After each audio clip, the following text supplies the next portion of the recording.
Hello guys, welcome to our YouTube channel agriculture NG के। मेरा नाम है सौरभ बारावाल और आज हम डिस्कस करेंगे post harvest care of serial and pulses. ये एक एफसीआई का टॉपिक है। इससे पहले मैं 13 टॉपिक और कवर कर चुका हूँ एफसीआई से रिलेटेड और ये 14 टॉपिक है। अगर आपने वो 13 टॉपिक या उनमें से वीडियोस नहीं देखी है तो आपको वो वीडियोस ज़रूर देखनी चाहिए। काफ़ी इंपॉर्टेंट पार्ट मैं अभी तक कवर कर चुका हूँ। तो सिर्फ रिलेवेंट टॉपिक्स ही मैं कवर कर रहा हूँ जो कि प्रीवियस ईयर क्वेश्चन पेपर में आए हुए हैं। उन टॉपिक्स में से भी वही पार्ट सेलेक्ट कर रहा हूँ जो कि आने के चांसेस है या फिर पहले आ चुके हैं। कोई इररिलेवेंट टॉपिक नहीं मिलेगा, आपका टाइम वर्थी पूरी वीडियो होगी। एज़ यूजुअल आज की वीडियो में भी मैंने ऐसे ही किया है। प्रीवियस ईयर क्वेश्चन पेपर सिर्फ एफसीआई नहीं, अदर एग्ज़ाम से रिलेटेड भी मैंने क्वेश्चंस को जो पढ़ रखा है उसी के अकॉर्डिंग मैंने टॉपिक सेलेक्ट किए हैं और उनको थोड़ा सा मॉडिफाई किया है, कुछ ऐसे कि आप उन पे फोकस थोड़ा ज़्यादा कर पाएँ। और मैंने भी उन्हीं टॉपिक्स को इलेबोरेट किया है जो इम्पोर्टेंट होंगे। अगर आप किसी भी एग्रीकल्चर से रिलेटेड एग्ज़ाम की प्रिपरेशन कर रहे हैं तो आप हमारा व्हाट्सएप ग्रुप ज्वाइन कर सकते हैं जिसके लिए फ़ी होगी 300 पर मंथ। अगर आप कंप्लीट ईयर के लिए लेते हैं तो इसमें आपको सभी जो एग्ज़ाम्स होंगे अपकमिंग उनकी पूरा स्टडी मटेरियल प्रोवाइड किया जाएगा, गाइडेंस प्रोवाइड की जाएगी। लास्ट टाइम जब एफसीआई ने अपना एग्ज़ाम कंडक्ट कराया था तो उसमें मिस्टर अश्वनी कुमार ने वो एग्ज़ाम क्रैक किया था। उन्होंने अपने हार्डवर्क और डेडिकेशन के साथ वो एग्ज़ाम क्रैक किया। उन्होंने एग्रीकल्चर एनजी के चैनल से गाइडेंस ली थी, हमारा कोर्स परचेज़ किया था और वो लास्ट तक हमसे जुड़े हुए थे। अगर आप भी एफसीआई की प्रिपरेशन कर रहे हैं तो आप हमारा कोर्स परचेज़ कर सकते हैं जिसके लिए फ़ी होगी 999, जो कि एक मिनिमम कॉस्ट है क्योंकि हमारे लिए आपका सिलेक्शन ज़्यादा मैटर करता है ना कि इस कोर्स की फ़ी। इसमें आपको 6 ई बुक प्रोवाइड की जाएगी जिनके अंदर आपका कंप्लीट सिलेबस कवर हो जाएगा। अराउंड 700 पेजेस की ये पीडीएफ होंगी और इनमें आपका पूरा सिलेबस कवर होगा जिसके अंदर मैनेजमेंट का पार्ट, एग्रीकल्चर का पार्ट और जनरल एप्टीट्यूड है ये कवर हो जाएगा। इसी के साथ साथ प्रीवियस ईयर क्वेश्चन भी पेपर भी आपको प्रोवाइड किए जाएंगे और एक्सपेक्टेड क्वेश्चन भी आपको प्रोवाइड किए जाएंगे ताकि आपको एक तो जो ट्रेंड चल रहा है एफसीआई का उसका एक अंदाज़ा हो जाए कि किस टाइप का क्वेश्चन आ रहा है और क्वेश्चन जो दिए जाएंगे उससे आप अपनी नॉलेज भी चेक कर पाओगे।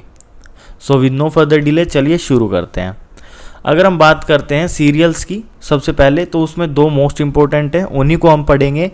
वैसे तो मिलेट्स वगैरह ये 10 चीज़ें हैं, हम उनकी तरफ नहीं जाएंगे। हम राइस और वीट को इसमें कवर करेंगे सीरियल के केस में। इनकी पोस्ट हार्वेस्ट केयर देखेंगे, कौन कौन से प्रोसेस होते हैं, कैसे हम इनको इनकी सेल्फ लाइफ बढ़ा सकते हैं। इसके लिए वीडियो हम पहले कवर कर चुका हूँ। जो 13 टॉपिक था वो यही था प्रिजर्वेशन के ऊपर। इसके अंदर हम पोस्ट हार्वेस्ट केयर देखेंगे, कौन कौन से इसके बाद हार्वेस्टिंग के बाद हम प्रोसेस करते हैं। तो राइस में बात करें सबसे पहले जो मेजर पार्ट होता है वो होता है मिलिंग इसकी। तो मिलिंग के अंदर काफ़ी सारे सब पार्ट आ जाते हैं। सबसे पहले राइस की क्लीनिंग की जाती है। अब क्लीनिंग को एलेबोरेट करने की ज़रूरत नहीं है कि कैसे सीव करके कैसे मतलब सीव किया, एयर फ्लो, एयर वेलोसिटी के हिसाब से उसको फिल्टर किया, ये सब एलेबोरेट करने की ज़रूरत नहीं है। तो क्लीनिंग हो जाएगा सबसे फर्स्ट पार्ट। उसके बाद है हलिंग और शैलिंग। अब हलिंग और शैलिंग क्या होता है, जो राइस का जो ऊपर जो एक कवर होता है, राइस के ऊपर जो ये कवर होता है इसको रिमूव करना। ये जो हल होता है इसके ऊपर हल्ट, इसको डी हलिंग करना, उसको बोलते हैं हलिंग या शैलिंग। इसमें क्या करते हैं, क्लीन पैडी, जो क्लीनिंग के बाद जो पैडी मिला है उसको हम क्लीन पैडी बोल रहे हैं, is pass through the machine. अब मशीन कौन सी हो सकती है, डिस्क हलर या शैलर। डिस्क हलर या शैलर का यूज़ करके हमने जो क्लीन पैडी था उसको डी हल किया है। अब इसके डिस्क हलर के अंदर क्या होंगे, इसके अंदर एमरी होगी, रबर रोल्स होंगे जो कि अपोजिट डायरेक्शन में मूव करेंगे। जब वो अपोजिट डायरेक्शन में मूव करेंगे तो हस्क रिमूव होगा। फिर उनको सीव किया जाएगा, मतलब छाना जाएगा, सेपरेट किया जाएगा।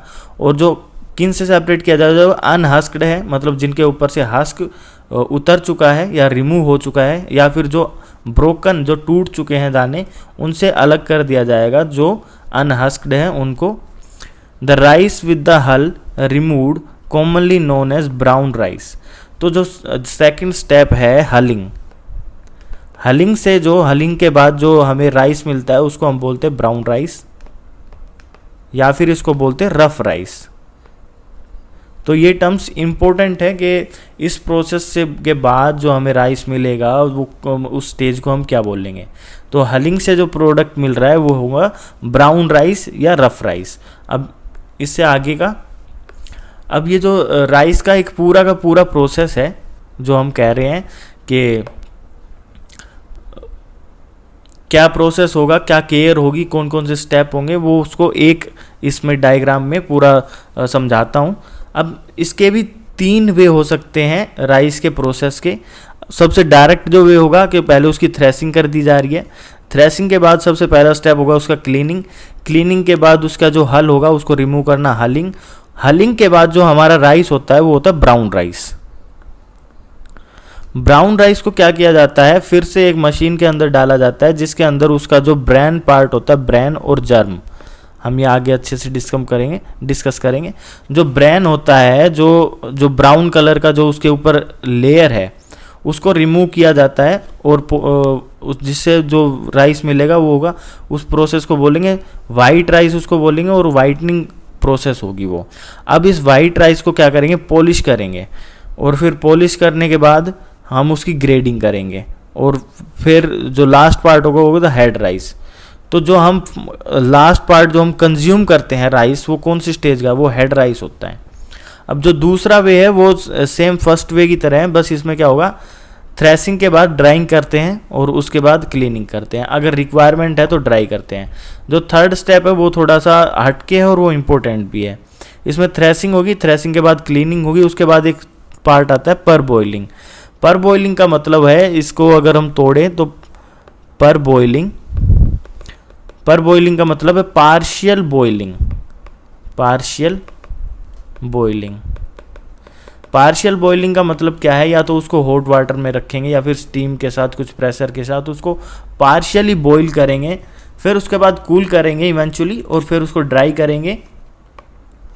ड्राई के बाद वही क्लीनिंग वाला प्रोसेस फिर से हलिंग हो जाएगा, हलिंग के बाद वाइटनिंग के बाद पॉलिशिंग के बाद ग्रेडिंग के बाद हेड राइस हमें अल्टीमेटली मिल जाएगा। तो पर बॉइलिंग का जो प्रोसेस है वो हम आगे फिर से पढ़ेंगे। अभी आपको एक अच्छा सा आइडिया तो मिल ही गया होगा। तो हम इससे पहले क्या पढ़ चुके थे, हम इससे पहले पढ़े थे क्लीनिंग, और उसके बाद हलिंग पढ़े थे। उसके बाद है अगला स्टेप आता है स्कोरिंग, पर्लिंग, या फिर उसको बोलते हैं वाइटनिंग। वाइटनिंग को बोलते हैं पर्लिंग। आप पर्लिंग टर्म कहाँ से आती है, पर्ल जो होता है, पर्ल होता है मोती, मतलब जो चावल है वो मोती की तरह चमकाना, तो उसी को ही बोलते हैं वाइटनिंग, पर्लिंग और स्कोरिंग। अब क्या होता है कि हमने डी हस्क तो कर दिया है, डी हस्क के बाद ब्राउन राइस मिल गया है, उसके बाद क्या होगा, gradual removal of the germ और ब्रैन। जर्म क्या होता है, वो पार्ट होता है जहाँ से वो जर्मिनेट होता है राइस, और ब्रैन क्या होता है, ब्रैन उसके ऊपर की कवरिंग होती है। हस्क के हटने के बाद जो राइस बचता है, उस राइस के ऊपर भी ये जो कवरिंग होती है ये होता है bran. From the rough rice मतलब वही brown rice, is known as scoring, pearling और वाइटनिंग। मतलब जर्म और ब्रैन को हटाना रफ राइस से या ब्राउन राइस से हम बोलते हैं उसको वाइटनिंग। जो हल्ड राइस है, मतलब जो हल्ड राइस, हलिंग के बाद जो राइस मिला है, उसको हम पास करेंगे सीरीज ऑफ पर्लिंग कोन्स से। अब ये कोन्स मैं आपको दिखा देता हूँ। ये कोन्स है, जैसे ये रफ राइस था ब्राउन राइस, इसको सीव किया, ब्रोकन वगैरह को हटा दिया, हल हटा दिया, जो ब्राउन राइस आया उसको ये कोन्स में हम डाल रहे हैं, और ये फिर ये जो कॉनिकल पार्ट है ये घूमने लग रहा है, रोटेट करने लग रहा है। इसके साथ साथ जो ब्राउन पार्ट होगा, जो ब्राउन राइस का जो ऊपर ब्राउन कवरिंग होगी जिसको हम ब्रैन बोलते हैं, वो घिस के थोड़ा थोड़ा हटता जाएगा, ऐसे कंटिन्यूसली साइमल्टेनियसली एक के बाद जाता रहेगा और वो हटता रहेगा। अल्टीमेटली उसको हम लास्ट में पॉलिशिंग कर देंगे, फिर पॉलिश्ड राइस आ जाएगा। तो यहाँ से थियोरेटिकल पढ़ लेते हैं इसको। तो स्कोरिंग पता चल गया, इसके अंदर हम क्या करेंगे, जो ब्राउन उसकी कवरिंग है उसको हटा देंगे।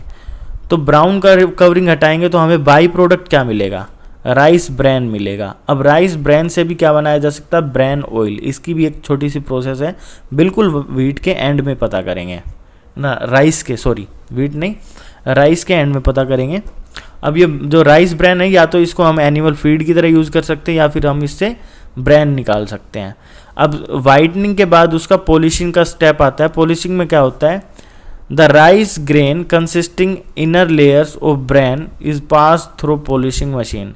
अब देखो वाइटनिंग के बाद भी हल्का हल्का पार्ट बच जाता है उस ब्रैन का, उसके ऊपर वो हटाना है और उसको थोड़ा सा मतलब वो हटाना है, उसको बिल्कुल चमका देना है, और इस स्टेप को बोलते हैं ब्रश करना है। इसको जो लास्ट फ्रैक्शन भी बचा हुआ है उसको भी हटा देना मशीन की मदद से, उसको बोलते हैं पॉलिशिंग। ये आपको बता ही दिया है, वही साइमल्टेनियस प्रोसेस है। उसके बाद पर बॉइलिंग जो मैंने बताया आपको, पर बॉइलिंग एक अलग से टर्म है, एक अच्छी टर्म है पर बॉइलिंग। एक होता है स्टीपिंग, इसके अंदर मैंने मतलब इंपॉर्टेंट पार्ट ही कवर किया, आप अभी तक देख रहे हैं। पर boiling can be accomplished in variety of ways. पर बॉइलिंग ये नहीं है कोई एक सिंपल तरीका है, पर बॉइलिंग के भी तीन तरीके हैं अलग अलग, कि कैसे हम पर बॉइलिंग को इम्प्लीमेंट कर सकते हैं इस प्रोसेस को। In general scheme to hydrate, अगर जनरली क्या होता है, अगर राइस को हम हाइड्रेट कर रहे हैं, ठीक है, तो उसको ही पर बॉइलिंग बोल देते हैं, और हाइड्रेट करने को ही हम स्टीपिंग बोलते हैं। तो अगर आपको टर्म पूछी जाए कि व्हाट इज स्टीपिंग, तो स्टीपिंग रिलेटेड है राइस से, और राइस में भी क्या पर बॉइलिंग, और पर बॉइलिंग में मतलब क्या, उसको हाइड्रेट करना, उसको 32 से 38% तक उसके अंदर हाइड्रेट कर देना, मतलब मॉइस्चर कंटेंट उसका 32 से 38 कर देना, और उसको जिससे जब वो मतलब हीट में आएगा तो पार्शियली जेलेटनाइज हो जाएगा। जो उसका स्टार्च होगा वो स्टीम की मदद से हीट होके इतने प्रेशर पे 10 से 20 मिनट के लिए वो जेलेटनाइज हो जाएगा। उससे क्या होगा, उसकी एक तो मिलिंग क्वालिटी इम्प्रूव हो जाएगी, मतलब मिलिंग में मतलब अच्छे से जो ब्रेन है वो रिमूव होगा, और अल्टीमेटली सबसे अच्छा जो फ़ायदा है वो यहाँ पे नोट नहीं किया गया, अभी मेरे को याद आया है, उसके अंदर जो वाइटामिन पार्ट होता है, वाइटामिन जो होते हैं वो अच्छे से स्टोर हो जाते हैं। नहीं तो ब्रेन के साथ ज़्यादा पार्ट रिमूव हो जाता है, पर अगर हम बॉइलिंग कर देते हैं तो उससे उसका वाइटामिन पार्ट, जो वाइटामिन न्यूट्रिएंट कंटेंट था, वो सिक्योर हो जाता है। ठीक है, तो ये भी एक फ़ायदा है पर बॉइलिंग का। इसमें क्या होता है, 60-70% इम्प्रूव हो जाती है मिलिंग क्वालिटी, मिलिंग यील्ड। उसके बाद रेजिस्टेंट हो जाता है जो कुकड राइस है, जो हमने पका लिए हैं, उनका एक तो क्या होगा, टेक्सचर अच्छा हो जाएगा, और उनके अंदर इंसेक्ट से रेजिस्टेंस अच्छा हो जाएगा। पर बॉइलिंग का एक दिक्कत क्या हो जाता है, इससे कलर डार्क हो जाता है इससे एंडोस्पर्म। ठीक है, अब पर बॉइलिंग के तीन मेथड जो हैं वो है, सबसे पहला आ जाएगा CFTRI। CFTRI में क्या होगा, 65 से 70 डिग्री सेल्सियस बॉइलिंग वाटर में उसको हम सोक करेंगे 3 से 4 आवर के लिए। दूसरा है स्टीम प्रेशर मेथड, जिसमें 0.28 टू 2.11 kg पर सेंटीमीटर स्क्वायर प्रेशर दिया जाता है स्टीम से, और 30 मिनट के लिए। मतलब ये जैसे जैसे टाइम बढ़ेगा वैसे वैसे प्रेशर बढ़ता जाएगा, वैसे वैसे प्रेशर बढ़ाते जाएंगे। Third one is chromate method. Chromate में क्या है, नाम से पता चल रहा है, क्रोमेट का यूज़ कर रहे हैं 100 kg राइस को सोक करने के लिए। सोक का मतलब होता है पानी में डाल के रख देना। जैसे ये पानी हो गया, इसके अंदर डाल के रख देना, उसको ही बोलते हैं सोकिंग। जैसे हम चने को करते हैं मोस्टली, वही है इसमें भी, पानी में डाल के रख देना। उसके बाद जो ऑयल वाला प्रोसेस था उसमें क्या है, जो राइस ब्रैन का ऑयल है ये काफ़ी महंगा बिकता है वैसे बताऊं तो आपको। इसमें क्या होता है कि राइस का ब्रैन जो पार्ट होता है वो सिर्फ 2% ही होता है पूरा पैडी का।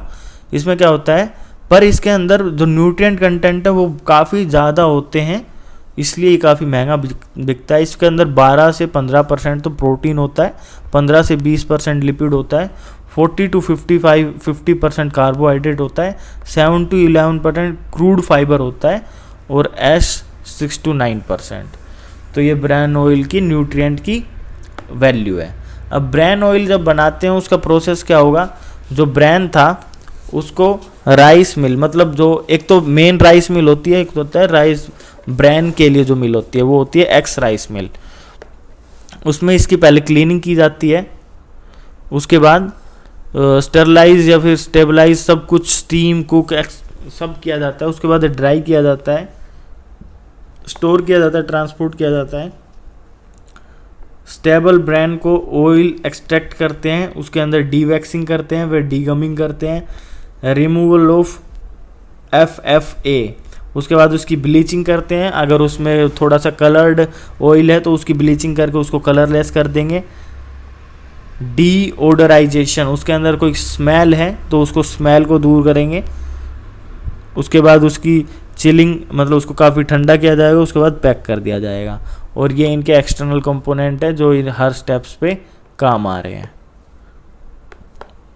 उसके बाद हम बात करते हैं वीट की। अभी हमारा राइस की processing post harvest care complete हो जाती है। उसके बाद वीट की बात करते हैं। वीट में सबसे पहली बात, जैसे राइस था वैसे ही वीट है, दोनों के अंदर सबसे पहले तो मैटर करता है कि हार्वेस्टिंग स्टेज पे मॉइस्चर, तो 20% से कम होना चाहिए मॉइस्चर हार्वेस्टिंग स्टेज पे। और जब स्टोर करें तो 12.5% से कम मॉइस्चर होना चाहिए स्टोरिंग के लिए। ऑप्टिमम माना जाता है स्टोरिंग के लिए 11%। और सबसे एक और याद रखने वाली बात कि जब हम इसका मॉइस्चर कंट्रोल कर रहे हैं तो हमें 50 डिग्री सेल्सियस से ज़्यादा टेम्परेचर पे इसको प्रोसेस नहीं करना है, क्योंकि अगर 50 डिग्री सेल्सियस से ज़्यादा पे हम इसको प्रोसेस करेंगे तो इसके अंदर जो एंडोस्पर्म है उसमें ब्राउन कलर ज़्यादा डेवलप हो जाएगा, और उससे जो हमारा जो व्हीट फ्लोर जिसको हम बोलते हैं, आटा जो बोलते हैं गेहूं का, उसके अंदर ज़्यादा ब्राउनिश कलर आ जाता है और थोड़ा सा मतलब टेस्ट भी बदल जाता है। तो सबसे मेजर पार्ट तो होता है प्रोसेस में मिलिंग ही। मिलिंग के अंदर सब पार्ट्स होते हैं, वो अभी आगे पढ़ेंगे। मिलिंग की ऑब्जेक्टिव क्या है कि इसको ग्राइंड करना, क्लीन करना, टेम्पर्ड करना। अब कहोगे टेम्पर्ड क्या? टेम्पर्ड से आप बिल्कुल सही समझ रहे, टेम्परेचर से रिलेटेड है कुछ। नेक्स्ट स्लाइड में थोड़ा सा वेट करें। Tempered wheat is separating the outer husk from the internal endosperm. जो इंटरनल एंडोस्पर्म जिसका हम फ्लोर बनाते हैं उससे हस्क को अलग करना, उससे पहले उसका टेम्पर्ड करना, उससे पहले उसकी ग्राइंडिंग क्लीनिंग करनी, ये सब मिलिंग में आ जाएगा। तो पहले क्लीनिंग कर दिया, उसके बाद कंडीशनिंग को ही हम टेम्परिंग बोलते हैं, और टेम्परिंग करते हैं 50 डिग्री सेल्सियस कम पे। ये आपको मैंने बता दिया है क्यों। कंडीशनिंग में क्या होता है, इसमें फिजिकल स्टेट की इसको इम्प्रूव किया जाता है। इसमें क्या होता है कि मेनली तो मॉइस्चर के लिए किया जाता है। पहले इसको व्हीट कर्नल को थोड़ा सा हीट किया जाता है उस 50 डिग्री सेल्सियस से कम, उसके बाद ग्रेजुअली उसको साइमल्टेनियसली उसके साथ साथ ही उसको कूल कर दिया जाता है। अब ये जो कंडीशनिंग का जो प्रोसेस है, टेम्परिंग का जो प्रोसेस है, ये अलग टाइप के हर व्हीट के लिए अलग होगा।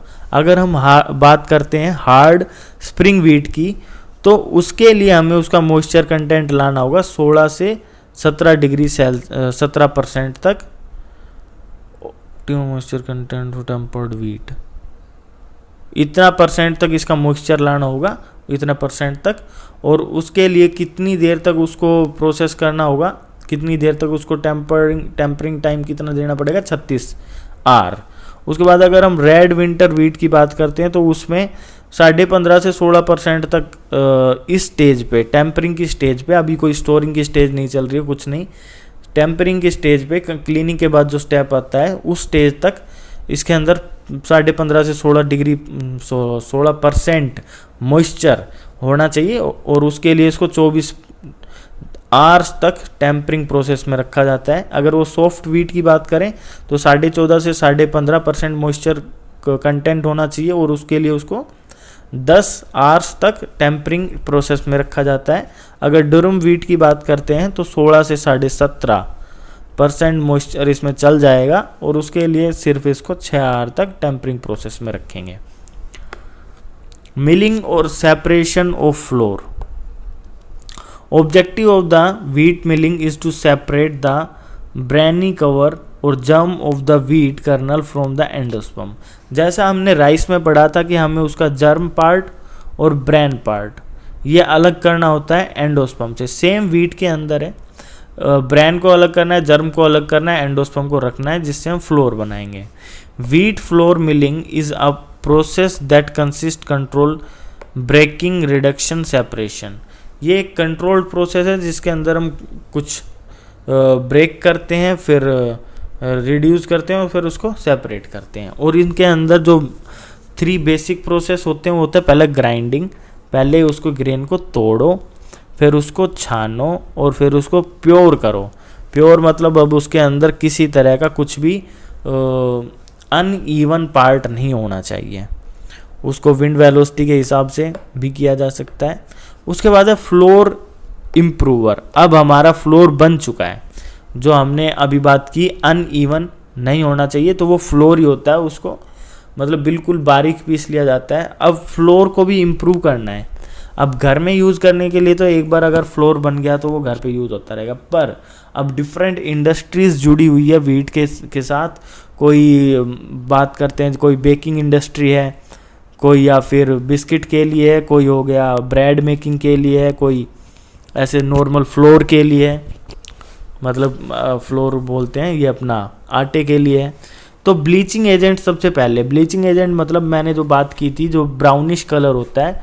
आजकल लोगों को क्या बिल्कुल सफ़ेद, मतलब ऐसी फूली रोटी चाहिए होती है, मतलब उसी की डिमांड ज़्यादा है, उस आटे की जो बिल्कुल सफ़ेद दिखे, अच्छा दिखे, जिससे रोटी भी सफ़ेद सफ़ेद बने। तो उसी के लिए ब्लीचिंग एजेंट यूज़ किया जाता है। इसमें क्या होता है, जो फ्लोर होता है उसके अंदर एक पिगमेंट होता है येलो कलर का, वो होता है ज़ेंथोफिल। मोस्टली यही होता है उसके येलो कलर के पीछे। जो नेचुरल पिगमेंट होते हैं ब्लीचिंग के, वो थोड़े से स्लो वर्क करते हैं। तो अगर हम बल्क में कोई काम कर रहे हैं तो उसके लिए हमें ब्लीचिंग एजेंट की रिक्वायरमेंट होती है, और वो होते हैं जैसे नाइट्रोजन परऑक्साइड हो गया, क्लोरीन हो गया, क्लोराइड डाइऑक्साइड हो गया, नाइट्रोजन ट्राइक्लोराइड हो गया, बेंजोइल परऑक्साइड हो गया, एसीटोन हो गया, मतलब एसीटोन परऑक्साइड हो गया। ये प्रिंसिपल एजेंट है ब्लीचिंग के लिए। ठीक है, बता दिया क्यों ज़रूरत होती है। उसके बाद दूसरा था मैच्योरिंग और इम्प्रूविंग एजेंट। अब जो लोग गांव से बिलोंग करते हैं उनको एक बात बहुत अच्छे से पता होगी, जब उनका जैसे व्हीट हार्वेस्ट हुआ है और उन्होंने अपने ताज़ा गेहूं का अगर आटा बनवाया है कभी, वैसे तो लोग जल्दी से यूज़ नहीं करते हैं, अगर उन्होंने बिल्कुल ताज़ा हार्वेस्टेड गेहूं का आटा बनवाया है तो उन्हें ये बात पता होगी कि उनके घर वाले बोलते होंगे कि ये बिल्कुल ताज़ा गेहूं का है, इसलिए इसका टेस्ट अलग आ रहा है और कलर भी ऐसा आ रहा है, और गूंदने में जो आटा गूंथना जिसको बोलते हैं उसमें थोड़ी सी मुश्किल होती है। ठीक है, अगर 6 महीना हो गया है उसी गेहूं का, उसके बाद उसका आटा बनवाया जा रहा है, या आटा रखे हुए 5 या 6 महीने हो गए हैं, स्टोर करके रखा है, तो उसके बाद जो होता है टेस्ट अच्छा हो जाता है, रोटियां सॉफ्ट बनने लग जाती है, आटे गूंदने में भी ईजी हो जाता है। तो वो क्या होता है उसके पीछे का रीज़न? उसके पीछे का रीज़न होता है मैच्योरिटी। ठीक है, मैच्योरिंग। ठीक है, तो इसमें क्या होता है, ब्रेड मेकिंग क्वालिटी व्हीट के अंदर डेवलप करने के लिए, अब ब्रेड मेकिंग इंडस्ट्रीज़ है उनको तो मतलब ऐसे फटाफट चाहिए होता है कि अभी बिल्कुल मैच्योर मिले मुझे, तो मेरे को इजी रहे सब कुछ बनाने के लिए।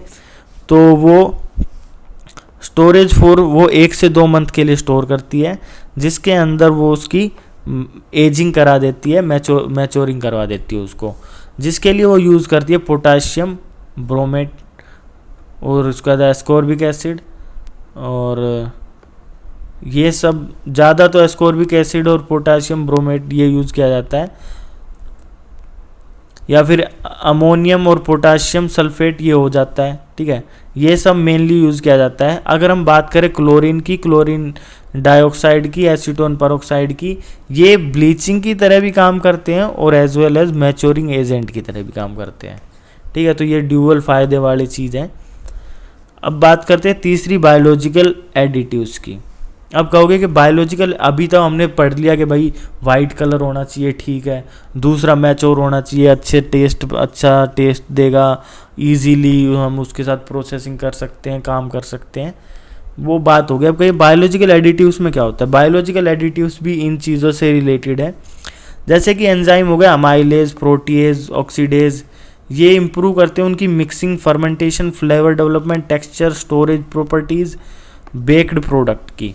बेक्ड प्रोडक्ट की क्या फ्लेवर इम्प्रूवमेंट करना, फर्मेंटेशन इजी करना, टेक्सचर उनको अच्छा देना, स्टोरेज प्रॉपर्टी बढ़ाना, उसके लिए एडिटिव्स यूज़ किए जाते हैं। अमाइलेज को यूज़ किया जाता है स्टार्च का ब्रेकडाउन के लिए, किस में, ग्लूकोज में। अब क्यों तोड़ना पड़ा, जो यीस्ट होती है वो ग्लूकोज के साथ ही वर्क करती है, मतलब ग्लूकोज के ऊपर वर्क करके उसको कार्बन डाइऑक्साइड रिलीज करवाती है उसमें से, बाई प्रोडक्ट से, जिसके कारण जो आटा होता है वो फूला फूला ऐसा मतलब अच्छा टेक्सचर में आ जाता है। ठीक है, यीस्ट का यूज़ किया जाता है। दूसरा ग्लूकोज ऑक्सीडाइज्ड एंजाइम, वो किस लिए यूज़ किए जाते हैं, ताकि वो मैच्योर कर सके जल्दी उसको। जैसे पोटाशियम ब्रोमेट जो हमने पढ़ा था, जो काफ़ी सारी कंट्रीज़ में बैन भी है, वो क्यों यूज़ करेंगे, मैच्योरिंग के लिए। प्रोटीएज हो गया, ये यूजुअली की जाती है बिस्कुट जो कंपनी होती है वो बिस्कुट डो बनाने के लिए, ताकि उनको मिक्सिंग में ज़्यादा टाइम ना लगे। डो बनाने में जो मतलब डो बनाने के लिए जो मिक्सिंग की जाती है, पानी वानी मिला के जो भी वो प्रोसेस करते हैं, उसमें ज़्यादा टाइम ना लगे। उसके बाद है लाइपो ऑक्सीजनेज, इसको यूज़ कहाँ किया जाता है, जो ब्रेड डो बनाने के लिए किया जाता है, ब्लीचिंग और मैच्योरिंग एजेंट की तरह। ठीक है, तो ये सब आपको नाम याद रखने हैं कि कौन सा किस में यूज़ हो रहा है। उसके बाद आते हैं एंटी माइक्रोबियल एजेंट। अब देखिए हमने फ्लोर भी बना दिया, फ्लोर के बाद सारी उसकी प्रॉपर्टी चेंज कर दी अच्छे से। अब हमने उससे प्रोडक्ट बना दिया, कुछ भी मान लो कि कुछ भी फूड बना दिया। अब फूड की भी कुछ ऐसी प्रॉपर्टी होनी चाहिए कि वो रेजिस्टेंस रहे, मतलब उसके अंदर इतनी जल्दी माइक्रोबियल इन्फेक्शन शुरू ना हो जाए, कंटामिनेशन शुरू ना हो जाए। उसके लिए क्या किया जाता है, इसके अंदर इनिबिटर यूज़ किया जाते हैं। मोस्टली तो मोल्ड इनिबिटर यूज़ किए जाते हैं, जिसके एग्जांपल है calcium sodium propionate, sorbic acid, calcium potassium salt, acetic acid, lactic acid, acid calcium phosphate, sodium diacetate. तो ये सब यूज़ किए जाते हैं एज अ मोल्ड इनिबिटर की तरह, ताकि थोड़ा सा भी उनको मॉइस्चर ज़्यादा मिलते ही उनके अंदर मोल्ड डेवलप ना हो जाए। इसके साथ क्या होता है, अपना सीरियल्स का पार्ट जो मेजर था, मैंने राइस और व्हीट में इसको कवर किया है।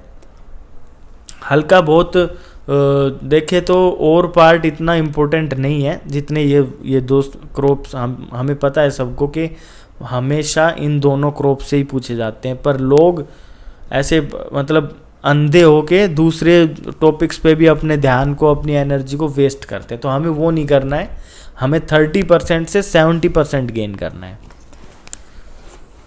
तो उसके बाद सेकंड पार्ट है अपना पल्सेस का। तो post harvest care of pulses, इसके अंदर कोई एग्जाम्पल नहीं है, सभी पल्सेस को एक साथ लेके चलेंगे।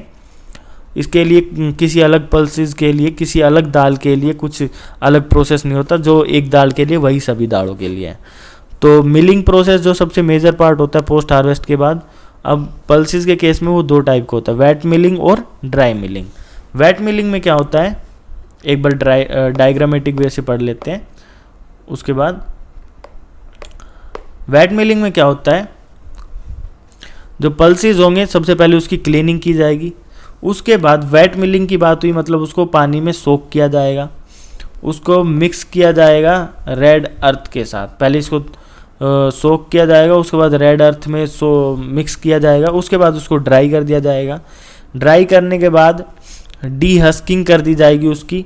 डीहस्किंग के बाद जो आपको पता है जितनी भी पल्सेस होती हैं वो मोस्टली डाइकोटिलीडन ही होती है, मतलब उनके अंदर दो कोटिलीडन होते हैं। अब इन कोटिलीडन को अलग अलग करना, इन कोटिलीडन को अलग अलग करना को बोलते हैं स्प्लिटिंग। और स्प्लिटिंग के बाद तो वो डायरेक्ट दाल बनी गई है। तो ये वेट मेथड था। उसके बाद दूसरा मेथड है ड्राई मेथड। ये थोड़ा सा लेंथी प्रोसेस है। जैसे दाल थी, उनकी क्लीनिंग की, उसके बाद उसको पिटिंग इनटू रोलर डस्टर। एक रोलर डस्टर होता है जिसके अंदर कुछ ऐसा मेटल पार्ट होता है जो अपोजिट डायरेक्शन में मूव करता है, जिससे उसके जो पल्सेस हैं उनके ऊपर स्क्रैच आ जाते हैं, थोड़ा सा ब्रेक हो जाता है कवर। उसके बाद उसको ऑयल के साथ उसका मतलब बात करें तो कुछ 200 ग्राम ऑयल यूज़ किया जाता है, कुछ 100 kg के लिए सोक किया जाता है, मतलब उसके साथ ट्रीट किया जाता है बेसिकली। उससे ट्रीट से क्या होगा, थोड़ा थोड़ा लूज़ होने लग जाएगा जो उसके ऊपर की कवरिंग है। उसके बाद वाटर ट्रीटमेंट किया जाएगा तो वो और लूज़ हो जाएगी, और उसके बाद जब ड्राई करेंगे तो वो रिमूव हो जाएगी, और उसके बाद किया जाएगा उसकी पॉलिशिंग। पॉलिशिंग के बाद फिर से उसको ड्राई किया जाएगा, कूल किया जाएगा। डी हस्किंग करेंगे तो कम्प्लीटली जो हस्क है वो पूरा रिमूव हो जाएगा। उसके बाद स्प्लिटिंग कर देंगे और उसके बाद दाल तो बन ही गई। अब इसी चीज़ को हम थियोरिटिकली पढ़ लेते हैं। सबसे पहले wet milling pulses. Wet milling pulses क्या इन्वॉल्व करता है, cleaning, remove of dust, dirt, chaff, stone pieces, ये क्लीनिंग में सब आ जाता है, ये हमें पढ़ने की जरूरत नहीं है। Easy to dehusk pulses soaked into water for a period of 2 to 8 hour. वो पल्सेस जिनके अंदर डीहस्किंग करना ईजी है उनको डायरेक्ट 2 से 8 घंटों के लिए वाटर में सोक करके रख दिया जाता है। यहाँ ऑन द अदर हैंड जिनके अंदर डिफ़िकल्ट है डीहस्क करना, जैसे कि पीजन पी हो गया, ब्लैक ग्राम हो गया, ग्रीन ग्राम हो गया, black gram, green gram, pigeon pea, इनके अंदर डीहस्किंग करना थोड़ा डिफ़िकल्ट है, are treated with red earth, उनको रेड अर्थ के साथ ट्रीट किया जाता है। ठीक है। The pulses are subsequently dried then subjected to dehusking and splitting. उसके बाद ये सब प्रोसेस करने के बाद उनको ड्राई किया जाता है और फिर उनकी डीहस्किंग की जाती है और अल्टीमेटली स्प्लिटिंग करके, ये दाल है ये दाल स्प्लिटिंग करके हम दाल ऑब्टेन कर लेते हैं। उसके बाद ड्राई मेथड में क्या करेंगे, in case of dry method pulse milling, pulse after cleaning fed into roller dehusker. Cleaning के बाद उसको रोलर डीहस्कर के अंदर डाल दिया जाता है, जहाँ उसको स्क्रैच लगती है, डेंट, क्रैक, ये सब हो जाता है। और उसके बाद pitted pulses are then stored half day to 3 days के लिए उसको स्टोर कर दिया जाता है। उसके ऊपर थोड़ा सा ऑयल अप्लाई करके, जनरली 150 से 250 ग्राम ऑयल यूज़ करते हैं 100 kg पल्सेस के लिए। ऑयल डिफ्यूज़ होके उसके हस्क और कोटिलेडन के बीच में चला जाएगा, जिससे लूज़ हो जाएगा हस्क थोड़ा सा। जब उसके बाद वाटर ट्रीटमेंट किया जाएगा, मतलब 2.5 से 3 kg वाटर ले लिया 100 kg पल्सेस के साथ, एक रात के लिए छोड़ दिया, तो उससे फर्दर लूजनिंग हो जाएगी हस्क की। Then husk is subjected to dry, उसके बाद ड्राई किया जाएगा, फिर कूल किया जाएगा। अब ड्राई और कूल हो गया तो डी हस्क अपने आप हो जाएगा, इजीली हो जाएगा, या फिर उसके बाद स्प्लिट कर देंगे तो अपने को दाल मिल जाएगा। तो ये दोनों प्रोसेस आपको समझ में आ गए, ये मैं आपको समझा ही चुका हूँ। उसके बाद है कुछ अलग और थोड़े से हल्के से ज़्यादा इम्पोर्टेंट पार्ट, जिनके अंदर टर्म ज़्यादा आ रही है। टर्म्स जैसे गोटा, ठीक है, गोटा, चलो ठीक है अभी तो पढ़ लेते हैं। गोटा क्या होता है, ये जब हम डी हस्क कर देते हैं पल्सेस को, तो डी हस्क करने के बाद जो हमें ऑब्टेन होता है उसको हम बोलते हैं गोटा। अभी स्प्लिट नहीं किया है, बस डी हस्क किया है। Roller dehusker coated with carborundum are used to dehusk. जो डीहस्कर है वो कोटेड होता है कार्बोरेंडम के साथ, उसको डीहस्क करने के लिए यूज़ किया जाता है। अब 2 टाइप के रोलर होते हैं, सिलेंड्रिकल और टैपर्ड। अब इनके डीप में जाने की ज़रूरत नहीं है। सिलेंड्रिकल और टैपर्ड 2 टाइप के होते हैं डीहस्किंग के लिए। अब जो हार्ड टू डीहस्क पल्सेस है, जैसे कि अरहर, मूंग और उड़द, black gram, green gram, pigeon pea, ठीक है, the recovery is between 7 to 75%। तो इनके अंदर रिकवरी कितनी होती है, जिनके अंदर हार्ड होता है डीहस्किंग करना, तो उनसे अल्टीमेटली प्रोडक्ट हमें मिलेगा टोटल प्रोडक्ट का 70 से 75%। जबकि जो इजी टू डीहस्क पल्सेस है, जैसे कि बंगाल ग्राम, लेंटिल, केसरी, पीज, इनके अंदर प्रोडक्ट मिलता है 78 to 85% तक हमको अल्टीमेट प्रोडक्ट मिल जाता है डीहस्किंग के बाद। उसके बाद आता है स्प्लिटिंग का प्रोसेस। इसके अंदर क्या होता है, पहले लूज कर दो बॉन्ड बिटवीन कोटिलीडन एंड, और जो ऊपर हस्क है वो नहीं कोटिलीडन के बीच का जो बॉन्ड होता है, मतलब जो ये पूरा एक बीज था, अब इनके जो बीच का जो बॉन्डिंग है उसको थोड़ा लूज कर दो। For splitting machines like under run disc sheller. अब इसके लिए जो मशीन यूज़ किया जाता है वो URD, मतलब अंडर रन डिस्क शैलर का यूज़ किया जाता है। बोल के गला दुखने लग गया है। इम्पैक्ट मशीन, दूसरी मशीन क्या है, फटफटिया सॉरी, या फिर तो रन डिस्क सेलर यूज़ कर लो या फिर फटफटिया यूज़ कर लो, रोलर मिल यूज़ कर लो। Hitting the gota against the metal sheet, जिसके अंदर जो गोटा होता है उसको मेटल शीट के अगेंस्ट हिट किया जाता है। At discharge side of bucket elevator are used, और साइड वेज में बकेट यूज़ किए जाते हैं जहाँ पे फाइनली दाल स्प्लिट होके हमारे पास आ जाती है। In this operation the embryo attach to cotyledon breaks away thereby causing loss of dal recovery. इसके अंदर क्या होता है, जो जब हम उसको तोड़ते हैं तो एम्ब्रियो का कुछ पार्ट जिससे मतलब वो जुड़े होते हैं दोनों कोटिलीडन, वो कहीं भी हम यूज़ नहीं करते, वो फेंकना ही पड़ता है। तो जिसकी वजह से 1.5 से 2% फिर से जो 70 से 85% तक हमें डीहल्मिंग के बाद मिल रही थी, इस 70 से 85% का 1.5 से 2% फिर से हमारा ख़राब हो जाता है। लास्ट पार्ट आ जाएगा दाल की पॉलिशिंग। पॉलिशिंग के लिए क्या यूज़ किए जाते हैं, ताकि उसकी अपीयरेंस अच्छी हो सके, बस इसलिए ही पॉलिशिंग की जाती है। इसके लिए क्या यूज़ किया जाता है, वाटर यूज़ किया जाता है, ऑयल यूज़ किया जाता है, सोप स्टोन यूज़ किया जाता है, सोप स्टोन पाउडर मतलब सेल खरी यूज़ की जाती है, और जिसको दाल के सरफेस पर यूज़ करते हैं, जिससे उसके बाद ग्लेंस मतलब थोड़ी चमक आ जाती है, और स्टिकिंग जो पाउडर होता है वो रिमूव हो जाता है दाल से, और इतना सफिशिएंट होता है उसके सरफेस को चमकाने के लिए। तो इसी के साथ हमारा पूरा टॉपिक कंप्लीट हो जाता है पोस्ट हार्वेस्ट केयर का। सीरियल्स और पल्सेस दोनों कवर हो गए हैं। 14th हमारा टॉपिक कवर हो चुका है एफसीआई से रिलेटेड। एज यूजुअल ये टॉपिक भी मैंने पूरा एग्ज़ाम पॉइंट ऑफ व्यू से ही कवर किया है। अगर आपको वीडियोस अच्छी लगी है, प्रीवियस वीडियोस भी देखिए। अगर आपको ये वीडियो अच्छी लगी है तो प्लीज़ वीडियो को लाइक करिए। आप वीडियो को लाइक करके नहीं जाते हैं, वीडियो को लाइक करिए। और जितने भी लोगों ने अभी तक हमारा agriculture and GK channel subscribe नहीं किया है, वो चैनल को सब्सक्राइब भी करें, क्योंकि मैं लगातार वीडियो ला रहा हूँ काफ़ी मेहनत के साथ। उम्मीद करता हूँ आपको वीडियोस भी पसंद आ रही होगी। तो लाइक करें, अपने फ्रेंड्स के साथ शेयर करें, एग्रीकल्चर एंड जीके चैनल को सब्सक्राइब करें। मिलते हैं नेक्स्ट वीडियो में। अभी के लिए थैंक यू, बाय।